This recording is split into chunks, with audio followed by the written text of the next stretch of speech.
Mes amis, tant de choses se sont passées. 2 nouveaux entrepôts Wildberries ont été touchés. De plus, une raffinerie de pétrole à Perm, mais aussi un missile russe a explosé en Pologne, laissant un énorme cratère dans le champ d'un agriculteur. C'est l'espace aérien de l'OTAN, et un cratère sur le territoire de l'OTAN. Nous allons examiner tout cela. Mais avant, je veux vous montrer Poutine. Ce qu'il dit sur les attaques en Russie, les raffineries de pétrole, des entrepôts Wildberries, ou plutôt ce qu'il ne dit pas. Parce qu'il ne les aborde pas vraiment. Il parle d'autres sujets. Voyons de quoi il parle. Contrairement à d'autres économies développées, la Russie continue de se classer au 4e rang mondial en parité pouvoir d'achat. Après la Chine, les États-Unis et l'Inde. 4e et 1er en Europe. Et en termes de taux de croissance économique, nous sommes également en avance sur l'Union européenne. Mais bien sûr, nous aimerions plus, évidemment. Mais il y a des risques. Des risques de hausse de l'inflation et des conséquences qui y sont associées. J'adore la façon dont il dit les conséquences qui y sont associées. Eh bien, le fait est que, au lieu de parler des choses les plus importantes, c'est-à-dire que chaque jour on peut voir un nouvel immense entrepôt en feu ou une raffinerie de pétrole dans différentes grandes villes de Russie, les gens les filment, ils les publient en ligne. Parfois des gens pleurent, demandent ouvertement la démission de Poutine, demandent la démission du gouvernement russe. Et cela n'aborde pas ces problèmes. Il choisit de chipoter sur les statistiques. Parce que, selon les statistiques officielles, la Russie est effectivement classée 4e en parité de pouvoir d'achat mondial, ce qui est une façon de voir le PIB. Mais oui, c'est si vous utilisez le taux officiel du rouble par rapport au dollar américain. Le taux du rouble, qui est bien sûr stabilisé par la Banque centrale russe, en vendant des milliards et des milliards d'actifs étrangers. Ils ont tous disparu maintenant. Ensuite, en vendant des milliards et des milliards de réserves d'or, qui diminuent très rapidement, il ne reste qu'environ 1/3 des actifs liquides du fonds de la Banque centrale, tout le reste a disparu. Ce geek maintient le rouble stable.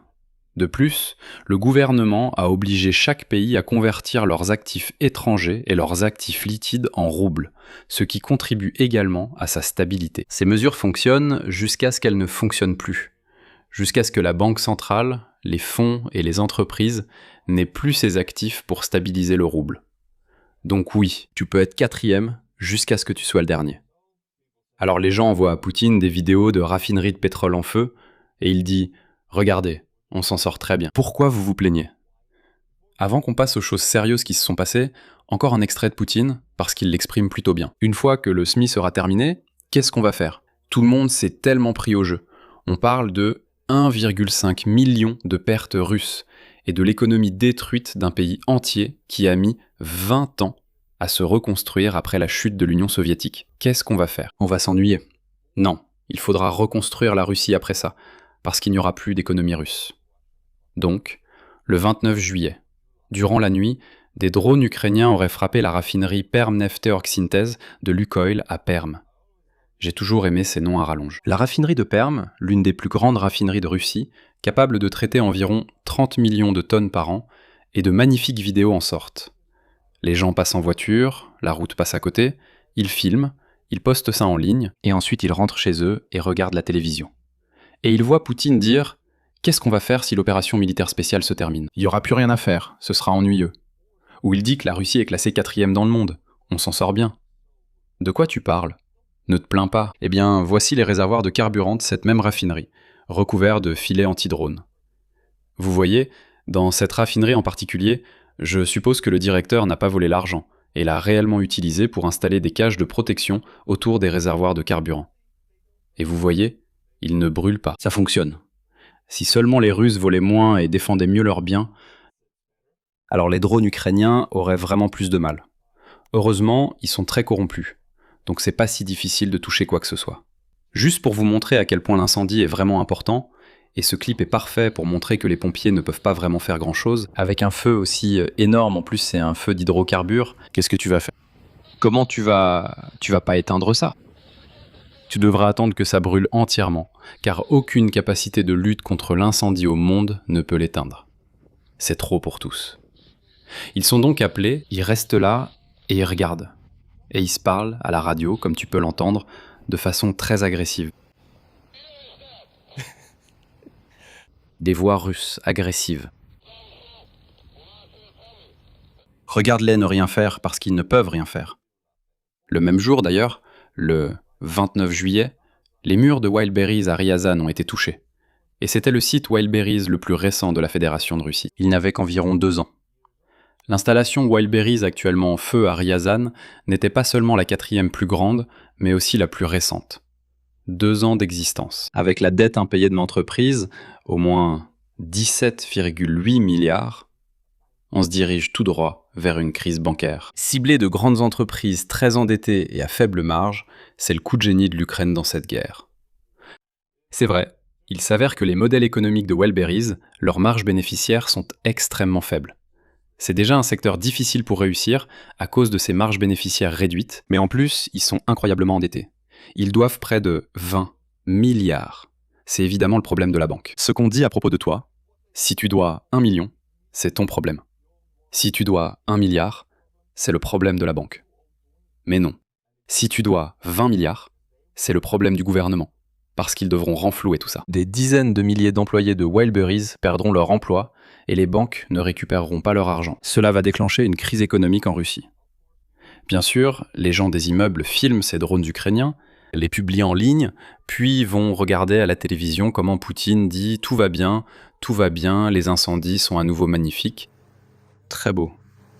Et ils brûlent, comme ils le font toujours, jusqu'à être réduits en cendres. Et l'un des diplomates russes les plus haut placés est le ministre des Affaires étrangères, Sergueï Lavrov.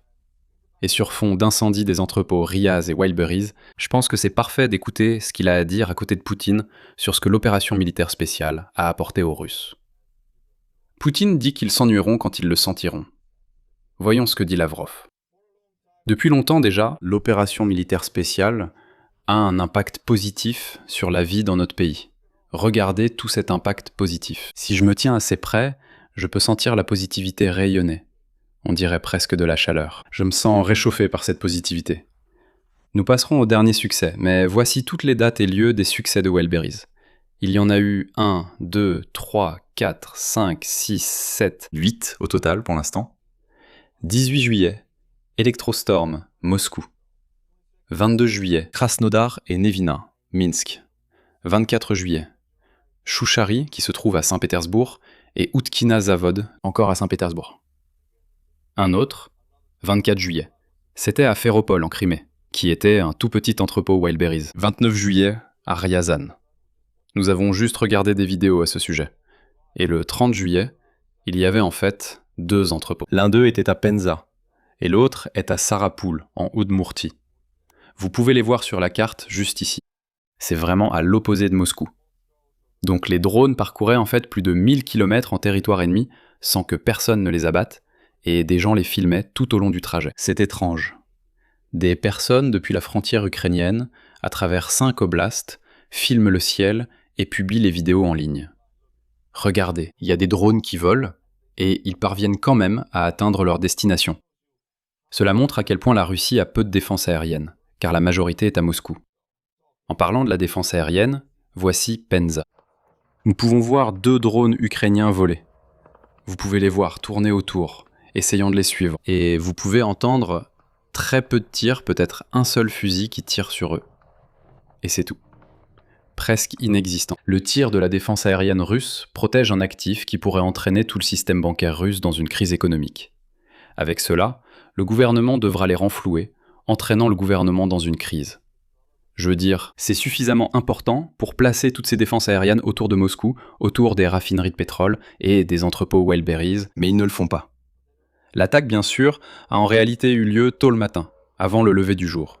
Et ici, on peut voir l'un des premiers impacts. Badabim, badaboum. Magnifique. Encore une fois, d'innombrables vidéos de personnes conduisant sur les autoroutes et filmant les colonnes de fumée, les publiant en ligne. Et puis la nuit, quand Poutine passe à la télévision, nous savons déjà tous ce qu'il voit, ce qu'il va dire. Dans cet extrait, je suppose que ceci est un camion de pompiers. Je peux me tromper, mais ça y ressemble. Mais encore une fois, les incendies d'une certaine taille atteignent le seuil où il n'est plus possible de les éteindre. Donc celui-ci aussi, ces entrepôts brûlent généralement assez rapidement. Certaines raffineries brûlent plusieurs jours, mais ces entrepôts finissent en cendres en une journée. Tout étant sec à l'intérieur et l'air suffisant, le feu se propage facilement. Ça va vite. Ça brûle vite.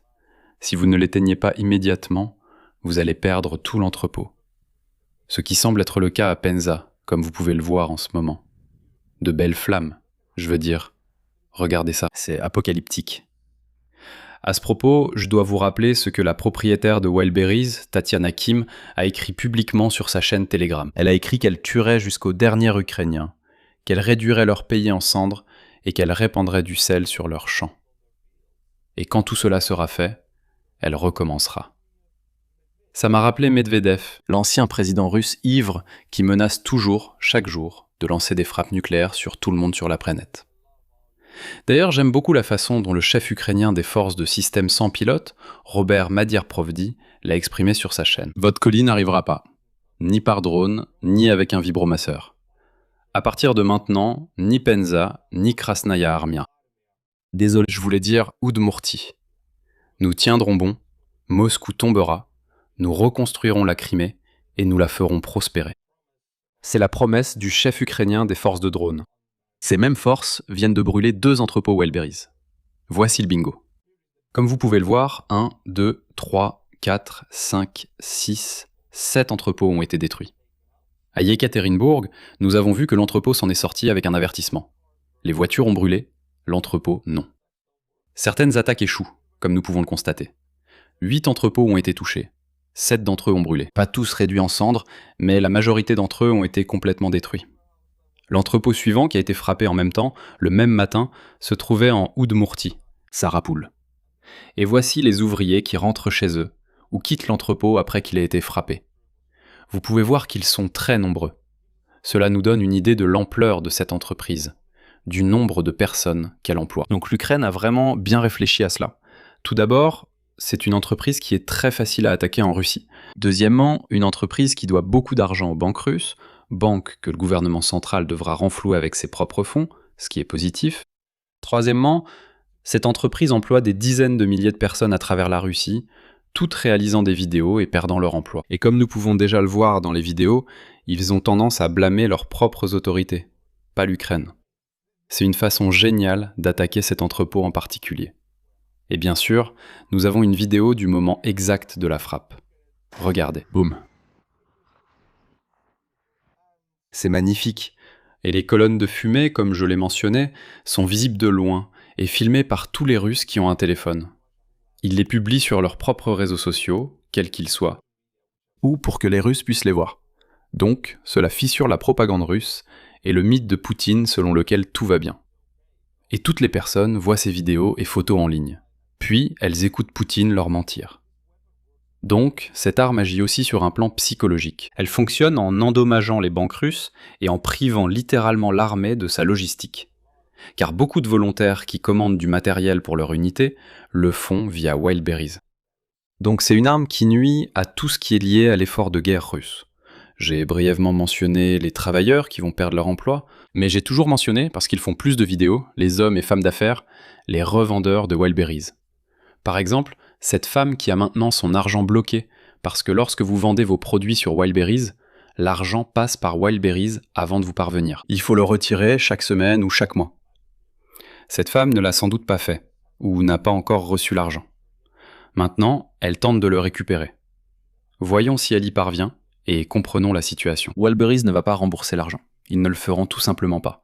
Ils ont bloqué les gens pour qu'ils ne puissent pas retirer cet argent. Prêts, dettes, employés, comment suis-je censé payer qui que ce soit? Je pense déjà à licencier des gens. Comment suis-je censé les payer? C'est ça, fin du mois, au revoir, comme on dit, parce que c'est l'enfer, franchement. Les impôts, avec quoi suis-je censé payer ces foutus impôts? Et là, elle s'aventure sur un terrain dangereux. Dire ça publiquement devant la caméra. Je vais pas payer d'impôts, allez vous faire voir. Vous savez, la mort et les impôts. C'est comme ça dans tous les pays. Même un pays qui n'est qu'une station-service et qui gagne de l'argent en vendant des combustibles fossiles. Pourtant, ils veulent toujours leurs impôts. Et dire publiquement que tu ne paieras pas d'impôts en Russie, c'est aussi grave que de dire vouloir la démission de Poutine, ce qui est très dangereux.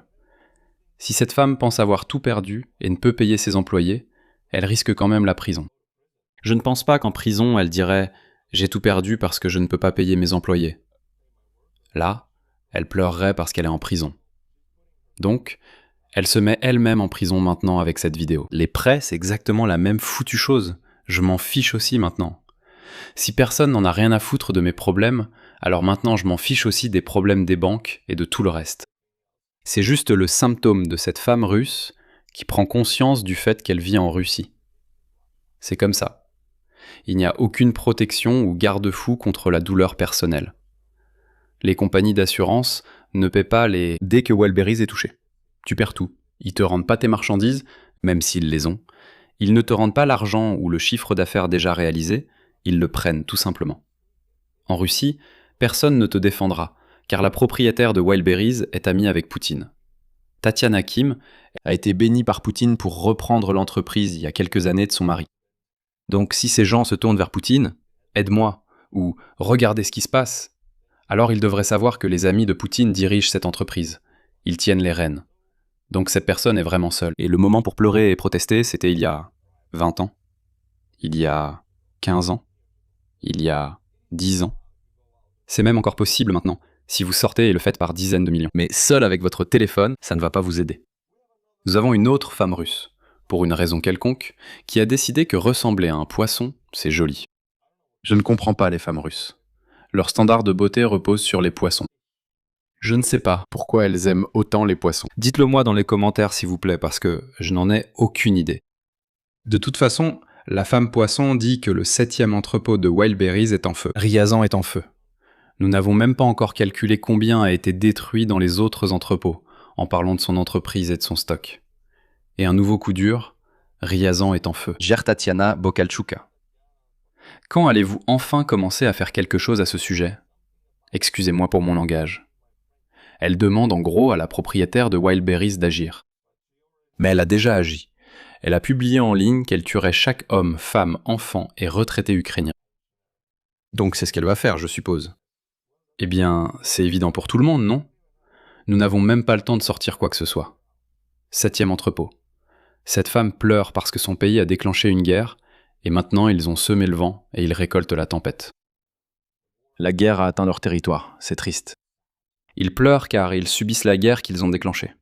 C'est du karma, un pur enchaînement de causes et d'effets, une leçon pour ces femmes et ces hommes russes. Peut-être qu'il y a une leçon à ne pas ressembler à un poisson. Je ne sais pas. C'est une bonne leçon, un signal d'alarme pour eux. Vous vivez dans un pays qui doit changer. Vous seul pouvez apporter ce changement. Cette femme, la précédente, et ces dizaines de millions de personnes qui veulent du changement aussi. Allez exiger le changement que vous méritez. Mais cela exige que vous sortiez de votre mentalité de victime. Vous seul pouvez le faire. Donc, je regarde cela. Je mange du popcorn et j'espère qu'ils sortiront de cet état d'esprit de victime dans lequel ils ont été placés ou dans lequel ils sont entrés volontairement. Mais eux seuls peuvent le changer. Personne d'autre. Assez parlé des Wildberries. Parlons de la Pologne. Ce missile russe a en fait explosé en plein cœur de la Pologne. À environ... 100 km à l'intérieur de la Pologne. Le cratère était assez grand en fait. L'armée de l'air polonaise a été mobilisée. Il y avait un avion ravitailleur, un avion d'alerte avancé, et 2 avions de chasse qui ont décollé en urgence et ont suivi et surveillé le missile. Et ils étaient prêts, je cite, « Nous étions prêts à abattre ce missile s'il avait poursuivi son vol. » Le Premier ministre Donald Tusk l'a déclaré, mais le missile a explosé dans le champ. Voici le cratère. Il est grand, il est plutôt impressionnant. Et c'est un cratère très coûteux que la Russie a créé avec son missile de croisière KH-101, à 100 km de la frontière ukrainienne. Et je voudrais vous lire un commentaire. Il y a une vidéo, bien sûr, aussi, avec l'hélicoptère au-dessus et tout le reste, mais je vais vous lire un commentaire, parce que je sais ce que les gens pensent maintenant de tout ça. Richard Goon dit « Quelle lâcheté est-ce là ? L'OTAN, malheureusement, ne vaut pratiquement plus rien à ce stade. Seuls les véritables braves du peuple ukrainien tiennent la ligne et empêchent le cœur de la guerre de ravager l'Europe. » Beaucoup de gens sont d'accord avec ce commentaire. Beaucoup pensent aujourd'hui que la Pologne devrait faire la guerre à la Russie et prendre Moscou, comme autrefois. Mais mes amis, l'OTAN est une alliance défensive. L'Ukraine ne fait pas partie de l'OTAN. La Pologne fait partie de l'OTAN. Ne le prenez pas mal, j'essaie de raisonner.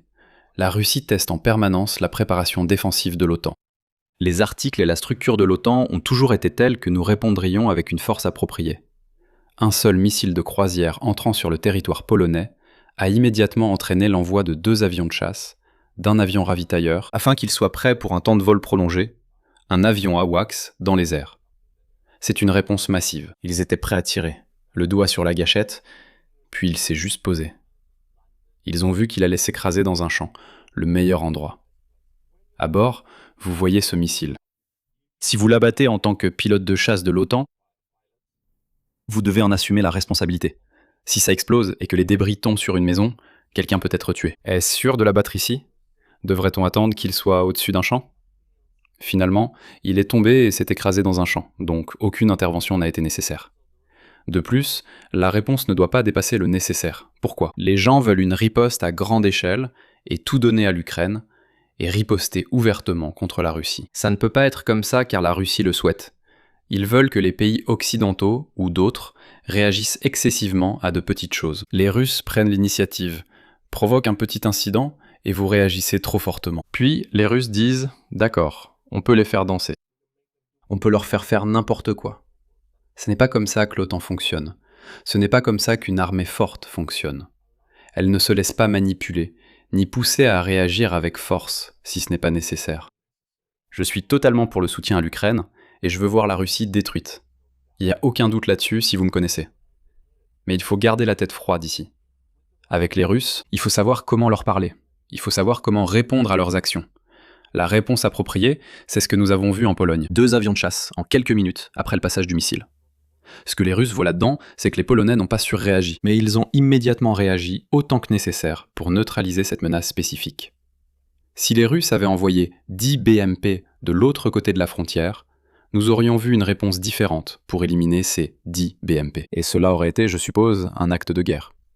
Dans ce contexte, et ce scénario où la Russie mène des attaques répétées contre l'Ukraine, et où certains drones et missiles se perdent sur le territoire roumain et polonais, c'était la réponse appropriée. Si nous avions fait décoller 20 avions de chasse, en alerte, volant toute la nuit, gaspillant du carburant, gaspillant le temps de vol des pilotes, tout cela, alors la Russie dirait « D'accord, nous pouvons les faire danser. Faisons-le chaque nuit, gaspillons leurs ressources. Le but est de montrer que nous répondons avec la force nécessaire aux menaces spécifiques. Donc, les Russes ne peuvent pas utiliser ces menaces régulièrement pour faire bouger nos armées comme ils le souhaitent. Et c'est ainsi que vous guidez un ennemi vers un endroit que vous n'allez pas attaquer, par exemple. Cela touche un peu à cette psychologie selon laquelle on ne peut pas réagir à tout ce que fait son ennemi, ni surréagir ou sous-réagir. C'est très important. L'OTAN a décidé que nous réagirons avec la force appropriée face aux menaces spécifiques à tout moment. Et je vais le dire, je sais que ça plaît pas à tout le monde, mais c'était une réponse appropriée. Et ne pas l'abattre était une décision calculée, car il allait s'écraser dans un champ sans blesser personne. C'est comme ça que cela doit être fait. Et je sais que ça plaît pas à tout le monde, et j'aimerais vraiment entendre vos avis dans les commentaires, je les lirai. Je sais que beaucoup de gens veulent voir une réaction très forte, mais c'est aussi ce que les Russes veulent voir. Les Russes aimeraient voir soit aucune réaction, soit une réaction extrêmement forte, car ce sont ces 2 options qui les arrangent le plus. Lorsqu'ils voient une réponse appropriée et de la maîtrise de soi, cela les effraie. Cela montre que nous sommes prêts et que nous n'allons pas nous laisser intimider ou manipuler par leurs actions, car c'est leur objectif. Ici, vous pouvez voir sur une carte où le missile est tombé, et il est tombé là où il devait tomber. Si vous étiez le pilote, l'objectif serait de l'abattre au-dessus de l'eau ou d'un champ, sans blesser personne. Il est tombé tout seul, donc il n'y avait aucune raison de l'abattre, mais je sais que certains voient cela comme un signe de faiblesse de la part de l'OTAN. Je le vois pas du tout comme ça. En voyant la Pologne et ce qu'elle fait avec son armée, si vous prenez cela comme un signe de faiblesse, et que vous savez ce que la Pologne investit dans son armée, à quel point elle se prépare et pourquoi, c'est un peu réducteur de dire que c'est un signe de faiblesse. La Pologne est, je pense, l'un des pays les plus conscients de ce qu'est la Russie, et qui se prépare réellement à combattre les Russes sur le terrain, donc je ne pourrais pas dire cela. Beaucoup disent encore que c'était une faiblesse polonaise, mais ce n'était pas le cas. C'était une réponse réfléchie à cette menace spécifique. J'ai hâte de lire vos commentaires à ce sujet. Votre avis compte vraiment. Et avant de conclure, je voudrais rendre hommage à 2 nouveaux membres sur Buy Me a Coffee. Tout d'abord, un membre anonyme, Somaona. Sans votre nom, c'est juste Somaona et Buy Me a Coffee ajouté automatiquement. Merci d'avoir rejoint l'aventure. Et le second, Fourier d'Ajo. C'est tout. Fourier d'Ajo. Merci de vous être inscrit et de m'aider à réaliser ces vidéos pour vous. Si vous aimez ma chaîne, rejoignez-moi sur Buy Me a Coffee. Abonnez-vous à la chaîne YouTube et jusqu'à ma prochaine vidéo, chaque lundi, mercredi et vendredi, assurez-vous de revenir. Et au revoir.